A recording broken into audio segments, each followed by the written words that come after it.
Então vamos invocar o Espírito Santo. Vinde, Espírito Santo, enchei os corações dos vossos fiéis e acendei neles o fogo do vosso amor. Enviai, Senhor, o vosso Espírito, e tudo será criado, e renovareis a face da terra. Oremos. Ó Deus, que instruístes os corações dos vossos fiéis, com a luz do Espírito Santo, fazei que apreciemos retamente todas as coisas, segundo o mesmo Espírito, e gozemos sempre da sua consolação, por Cristo Senhor nosso. Amém. Nós invocamos o Espírito Santo pela poderosa intercessão do Imaculado Coração de Maria. Ave Maria, cheia de graça, o Senhor é convosco. Bendita sois vós entre as mulheres, e bendito é o fruto do vosso ventre, Jesus.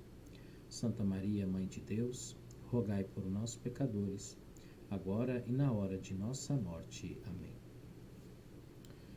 Nossa Senhora de Fátima, rogai por nós.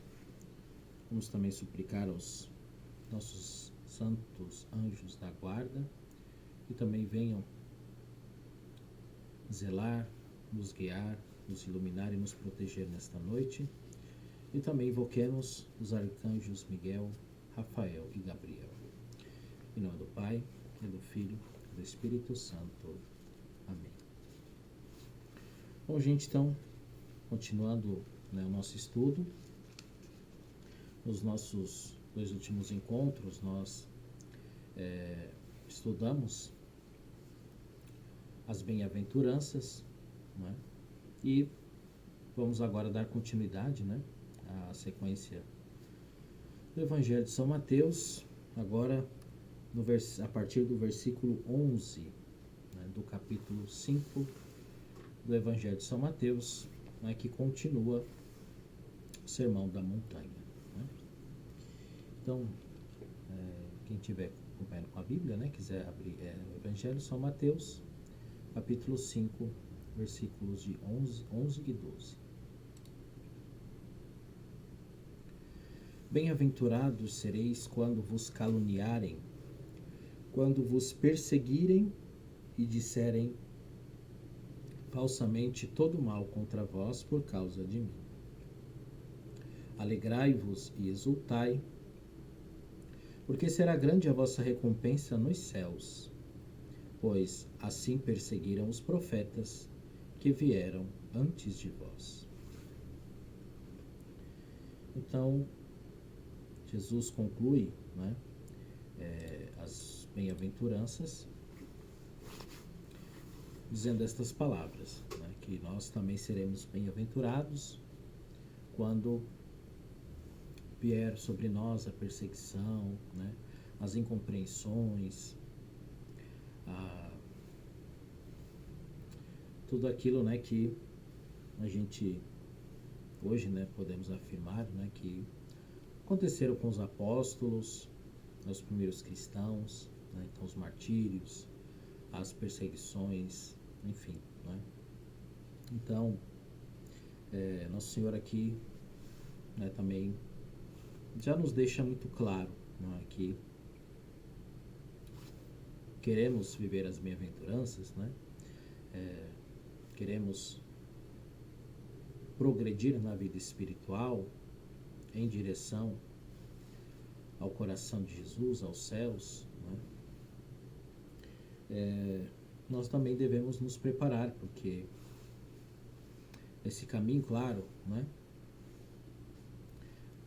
Como Nosso Senhor falou várias vezes nas bem-aventuranças, né? Seremos consolados, que Ele estará conosco, mas Ele também deixa claro, né, que haverá algumas dificuldades, né? Porque nós vivemos num mundo onde nem todos entendem e compreendem e sabem que existe uma vida espiritual, né? Infelizmente, boa parte das pessoas, a vida delas, né, está resumida aqui, né, nesta vida, né? Então é muito difícil para uma pessoa, né, que, usando aqui uma palavra que São João utiliza, né, nas suas cartas principalmente, quem tem uma vida carnal, né, carne aqui no sentido desse mundo, né, uma vida da matéria, somente voltada para as realidades deste mundo, não consegue compreender alguém que tem a sua vida voltada não para este mundo, não para esta vida, né, mas para a vida sobrenatural. Então, como essas pessoas não conseguem compreender, né, não conseguem entender, então aí infelizmente às vezes acaba, né, acontecendo as incompreensões.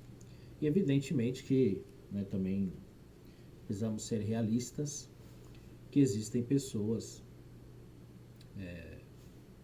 que infelizmente, né, por alguma razão, algum motivo, seguiram um outro caminho, e que a palavra do Evangelho as incomoda, e elas, para não terem que ouvir a pregação, a evangelização, então elas tentam agir, né, por meios de perseguição, de martírio, enfim, né? Como a gente já estamos aí, né, vira e mexe vendo exemplos, né, no mundo inteiro.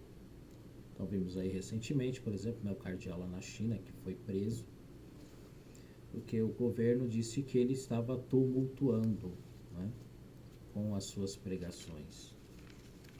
Então, você veja, falar de Jesus, falar do Evangelho, né, para algumas pessoas é motivo de prisão. Vimos também aí, acho que foi esse final de semana, né, na Nigéria, uma igreja também que foi invadida, atacada, enfim. Então infelizmente a gente vê isso, né, acontecendo no mundo, e será assim até a volta, né, de nosso Senhor Jesus Cristo.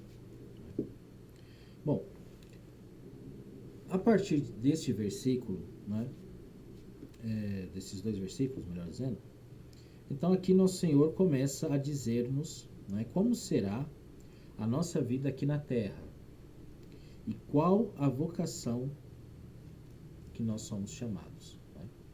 Então, vamos dizer assim, né, nas 7 primeiras bem-aventuranças, né, então, claro, nosso Senhor falou, né, como nós vimos, que nós precisamos, nesta vida sobrenatural, percorrer um caminho. Nós vimos, né, que os santos aludem, né, fazem aqui uma comparação como que uma espécie de uma escada pela qual nós temos que ir galgando, subindo degrau a degrau, né, até chegarmos um grau de santidade que nos une a nosso Senhor.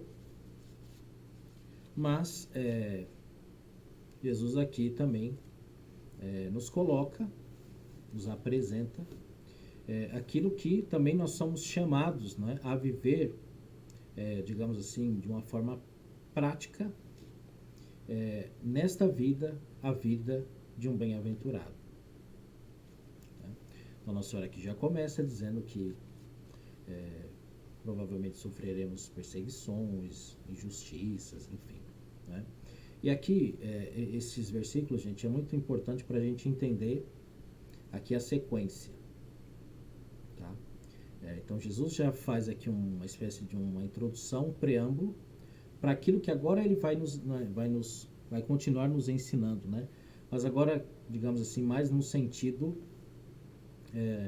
não da relação nós e Deus, né, como foi até aqui as bem-aventuranças, mas agora no sentido de como vai se dará, né, o que Deus espera de nós e o mundo. Boa noite, Lindaura, salve Maria. Então no versículo 13, né, o Senhor vai dizer assim: vós sois o sal da terra. Se o sal perde o sabor, com que lhe será restituído o sabor? Para nada mais serve senão para ser lançado fora e calcado pelos homens. Então, o Senhor já aqui começa, falando desta vocação, né, do chamado, do que Ele espera de nós agora nesta outra dimensão, nessa dimensão da nossa vida aqui na Terra, né, de como que somos chamados a viver as bem-aventuranças agora, né, aqui na nossa vida com as outras pessoas na sociedade.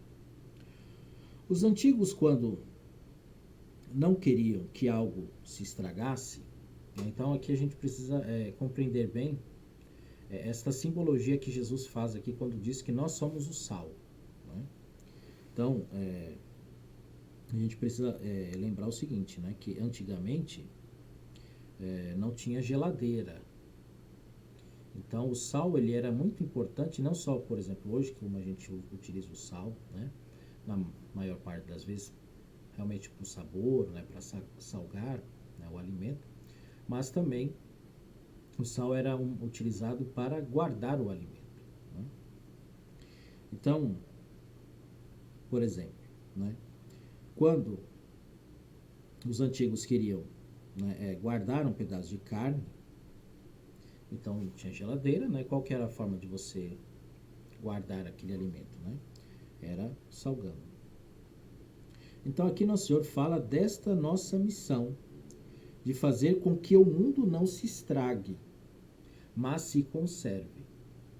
Então o sal aqui, né, principalmente para o povo antigo, a maior, digamos assim, né, a especialidade do sal era a conserva, era usado para a conserva dos alimentos.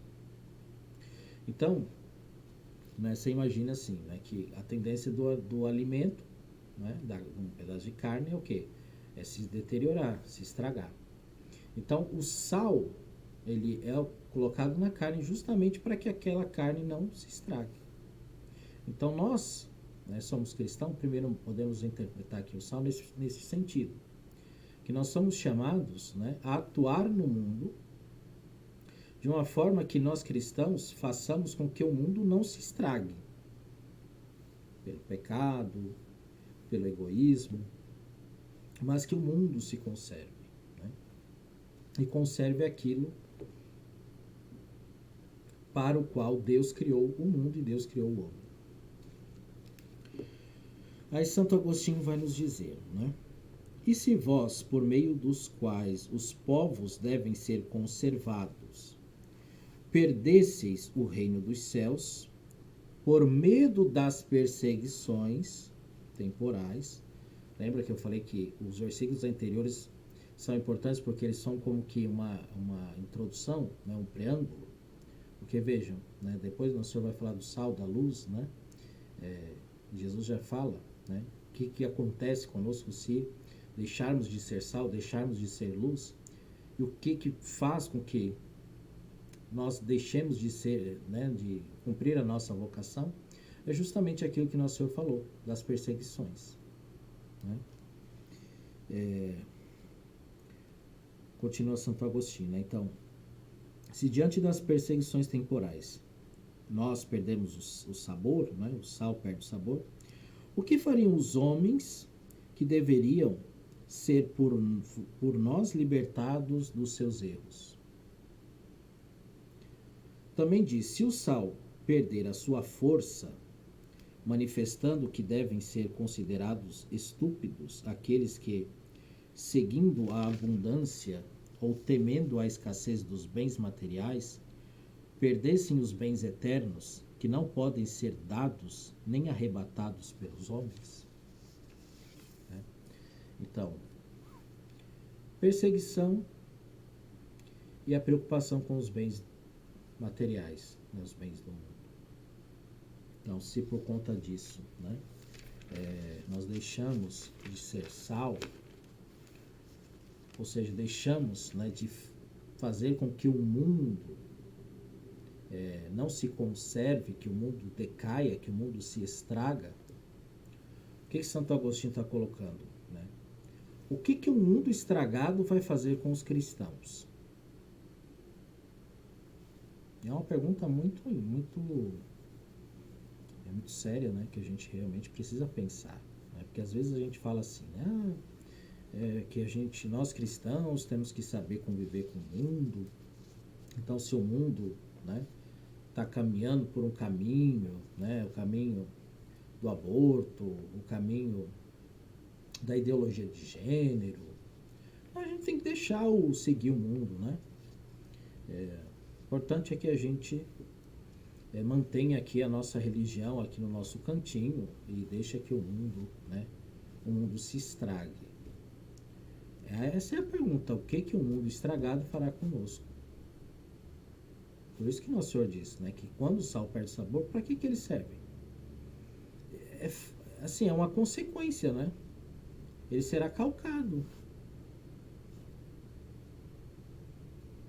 Por quê? Porque as pessoas vão, infelizmente, caminhar por um caminho de degradação tão grande que vai acontecer o que a gente, de alguma forma, já está vendo aí. Igreja sendo queimada, né? Pessoa numa igreja no interior, numa missa, daqui a pouco chega 12, 13 pessoas, né? Sobe lá no ambão da palavra e começa a ofender aquelas pessoas que estão lá, de racista, de homofóbico, de não sei, né? Então, gente, essa aqui é a pergunta que Santo Agostinho coloca, né? Então, às vezes, né, a gente vê, não, a gente tem os bens aqui daí, então a gente, para não perder os bens, a gente vamos contemporizar, né? Felizmente, vai perder do mesmo jeito.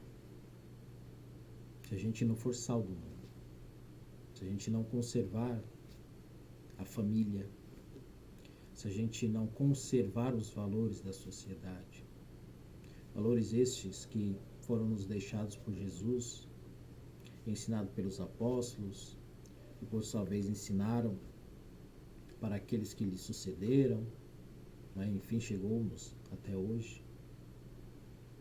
Né? Bom, o sal também é utilizado como tempero que dá o sabor àquilo que é salgado. A palavra sabor, no latim, tem a sua origem da palavra sabedoria, que em latim também significa sentir o gosto.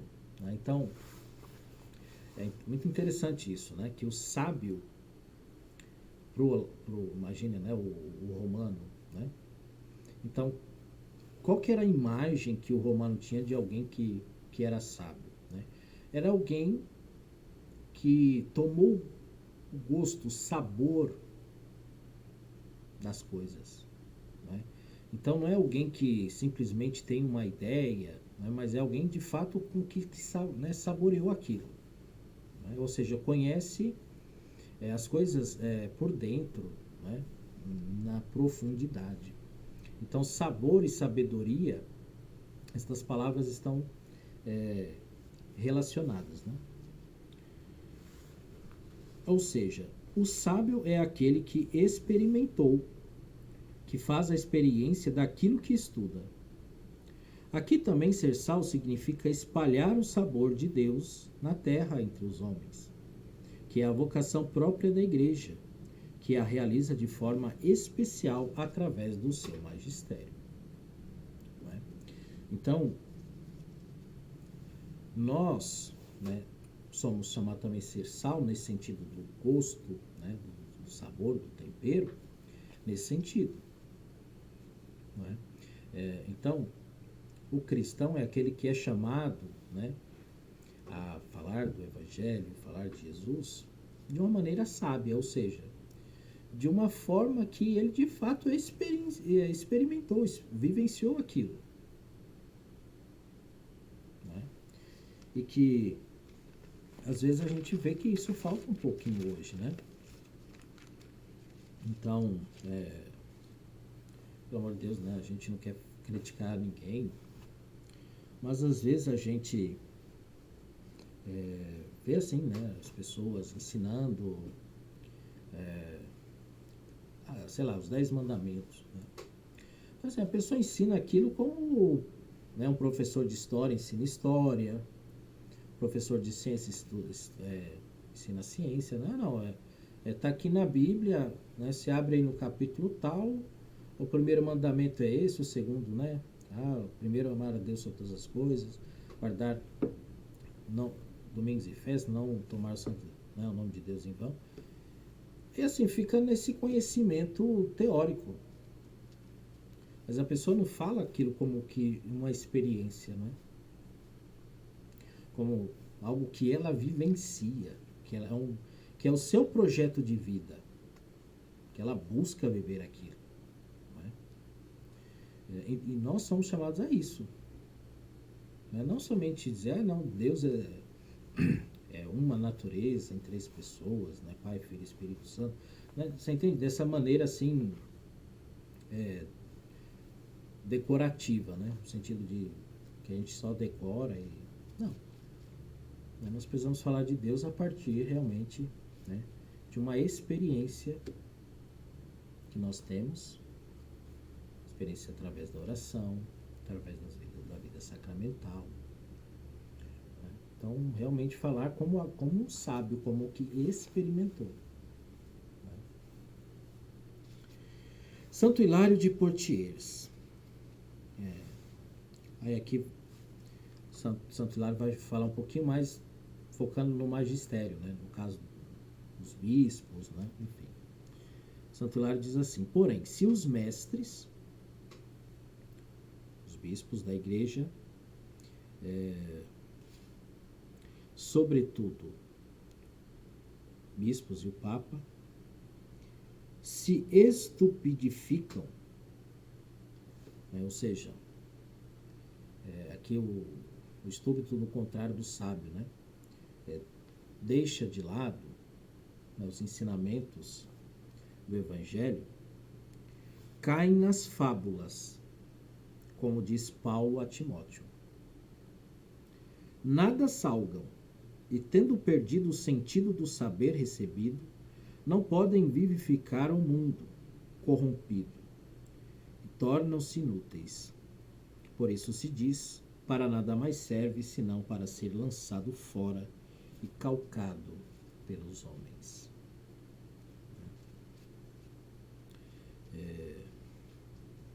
Então, gente, hoje é uma prova, né? Vamos colocar assim, tá? É uma prova pela qual a igreja está sendo submetida a deixar os ensinamentos de Jesus e abraçar, né, os valores do mundo. Né? Então, aqui claramente essa citação, né, que Santo Hilário faz aqui da carta de São Paulo a Timóteo, né? Onde São Paulo diz que chegará um tempo em que, né, os homens não suportarão mais essa doutrina, né? Suportar aqui no sentido de viver, de pregar, né? E aí a consequência é que a gente vai cair nas fábulas, ou seja, nas historinhas que o mundo conta. Qual é uma fábula que muita gente está caindo, né? Assim como um cordeirinho? Hoje o mundo é diferente, né? Hoje nós estamos no século XXI. Hoje as pessoas usam celulares, as pessoas usam computadores, né? O mundo evoluiu, o mundo não é mais como era antes. E aí nessa historinha, né? Nesta fábula, aí as pessoas aí vem, né? Aí vem, né? Então a gente tem que compreender que hoje o homem tem várias formas de se relacionar, né? Que a gente não pode mais ficar com aquela ideia de uma família constituída de um pai, de uma mãe. Não, a gente tem que se abrir, né, para outras possibilidades, né? Nós também precisamos entender que as pessoas são livres, então elas podem escolher aquilo que elas querem ser, independente, né, da constituição biológica com a qual ela nasceu, e aí, enfim, e aí é fábula atrás de fábula, não é? E tem muita gente, infelizmente, que está sendo tentada a cair nessa história, né? Então, se a gente, né, viver outros tempos, então aquilo que o Evangelho nos diz, né, aquilo que Jesus deixou, a gente tem que deixar de lado e, né, vamos aqui abraçar este mundo novo que nós estamos vivendo, né? Então, gente, nós precisamos realmente assim rezar, né, pela igreja, pelos bispos, né, principalmente nesse momento aí que nós estamos vivendo, deste sínodo, essa igreja sinodal, né, que é algo que ninguém ainda sabe explicar muito bem o que é. Vamos ouvir, né? Vamos ouvir todo mundo. Ok, até aí tudo bem, né? Ninguém aqui é contra que, né, as pessoas sejam ouvidas, né? Pelo contrário, mas o problema é que se de fato as pessoas estão sendo ouvidas. Quem é que está sendo ouvido? Né? Enfim, né, vamos rezar, pedir que a igreja se mantenha fiel, né, ao santo magistério, ao santo ensinamento que Jesus nos deixou, né, que a igreja se mantenha firme e fiel, né, nesse momento de provação. É um momento de uma provação muito grande, gente. Então a gente temos aí que manter firmes nas nossas orações pela nossa Santa Igreja. Santo Agostinho. Não é pisado pelos homens aquele que sofre perseguições, e sim aquele que se torna estúpido. Novamente, estúpido no sentido que perdeu a sabedoria. Temendo a perseguição. Então veja, né? Isso aqui é interessante. Aquele que se mantém firme, né, que ele passa pelo medo, né, de ser perseguido. Então Santo Agostinho vai dizer, este não é pisado. Mas o que teme ser rejeitado acaba por ser de fato rejeitado, né? Só pode ser pisado aquele que está embaixo. E não se pode dizer que está embaixo aquele que, mesmo quando sofre muitas coisas no seu corpo, enquanto dura esta vida, tem o seu coração fixo no céu. Olha que coisa maravilhosa. O que Santo Agostinho está dizendo? Fala, olha, Jesus está dizendo, né, que quando o sal perde o sabor, ele só serve para uma coisa, para ser calcado, né, ser pisado pelos homens. Então, Santo Agostinho está dizendo o seguinte, aquele que se mantém firme, fiel na palavra, fiel a Jesus, o seu coração está onde? Na sua alma. Está em cima ou está embaixo? Está em cima com Deus. Então, está guardada com Jesus. Ora, mas se eu deixo, né, o meu coração fora de Jesus, das coisas do alto, o que acaba acontecendo? Que eu fico aí embaixo. Então, se eu estou embaixo, eu posso ser pisado. Você só pisa, por exemplo, você pisa o chão porque o chão está debaixo de você. Né? Você não pisa o céu, porque o céu está em cima. Então, né, um exemplo. Os mártires. Os mártires são lembrados até hoje. Né? Os santos, aqueles que deram a sua vida. Pergunta, alguém se lembra daqueles que tiraram a vida dos santos? Você já ouviu falar, não, esse aqui foi o que, né, torturou o santo tal. Né, não tem nem o nome, não tem nada, ninguém nem sabe quem é aquela, né, mas o santo foi perseguido, mas ele, por que ele é lembrado? Porque ele foi o vencedor. Embora no primeiro momento aparente uma derrota, porque, né, de fato, ele perdeu a sua vida, mas no fim das contas é ele que é o vencedor. É ele que é lembrado. É ele que é venerado. Então, quem, né, está em Deus nunca vai ser pisado. Por quê? Porque está em cima, está no alto. Então, essa comparação de Santo Agostinho é muito interessante. Né? Realmente é um ensinamento assim valioso, né, para a gente se manter na nossa fidelidade. Né? Versículos 14 ao 16. Vós sois a luz do mundo. Não se pode esconder uma cidade situada sobre uma montanha, nem se acende uma luz para colocá-la debaixo do alqueire, mas sim para colocá-la sobre o candeeiro, a fim de que brilhe a todos os que estão na casa. Assim brilhe vossa luz diante dos homens, para que vejam as vossas boas obras e glorifiquem vosso Pai que está nos céus.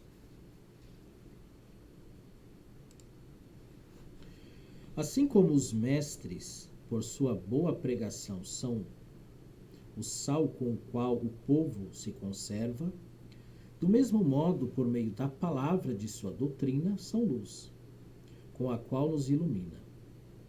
O sal conserva as coisas para que não apodreçam, enquanto a luz conduz ao aperfeiçoamento, dando brilho.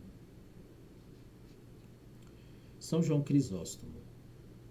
A luz é colocada em cima, de modo que fique à vista de todos. Com estas palavras, Nosso Senhor nos ensina a cuidar com solicitude da nossa própria vida, né? Para que, pelos nossos atos, não deixemos ninguém na escuridão, ou seja, desorientado ou perdido. Né? Então, aqui, né, Nosso Senhor também está dizendo, né, bom, se com o ensino, né, com a pregação, vocês conservam as coisas, lembrem-se que vocês são a luz. Portanto, a luz está em cima. É ela que ilumina todos, mas em contrapartida, todos a olham. Né? Então, aqui Nosso Senhor está unindo o quê? O ensinamento, a pregação, a vida. Né? Não adianta nada a pregação se não tem a vivência. Né? Então, a palavra convence, mas é o exemplo que arrasta, né? já diz o ditado. Né? Então, lembrem que vocês é luz, né? Vocês estão sendo vistos. Em outras palavras, iluminais não só com o vosso ensinamento, mas também com as suas obras. Dão glória a Deus os mestres que ensinam e praticam as boas obras, porque a disciplina do Senhor é demonstrada pelos bons costumes. Por isso também diz, e glorifiquem o vosso Pai que está nos céus. Então veja, a pregação, né, chama a pessoa. Então você prega, você fala de Jesus, né? Então a pessoa começa a caminhar, ela vem para o nosso meio. Mas quando ela chega no nosso meio, o que ela vai fazer? Ela vai olhar as pessoas que ali estão. Né? Então, ver como é que uma pessoa trata o outro, como que é a convivência. Né? Então, ela vai ser atraída verdadeiramente com o exemplo, né? Com aquilo que é vivido naquele lugar. Na assembleia, né? Na nossa casa. E aí, a partir do que ela vê, das boas obras, dos bons costumes, que aí o coração dela verdadeiramente se converte. E aí é a partir daí que ela começa a verdadeiramente glorificar a Deus. Então, a pregação é o primeiro passo, porque você chama a pessoa, mas aí depois tem a vivência, que é onde, né, de fato vai ali haver a conversão, né? E aí o coração da pessoa se volta a Deus. Gente, deixa eu ver aqui. Eu acho que nós podemos, né, então, ficarmos por aqui, tá? Então a gente fica com essa meditação de ser sal e luz do mundo, né? E aí a gente continua no nosso próximo encontro, ok? A partir do versículo 17.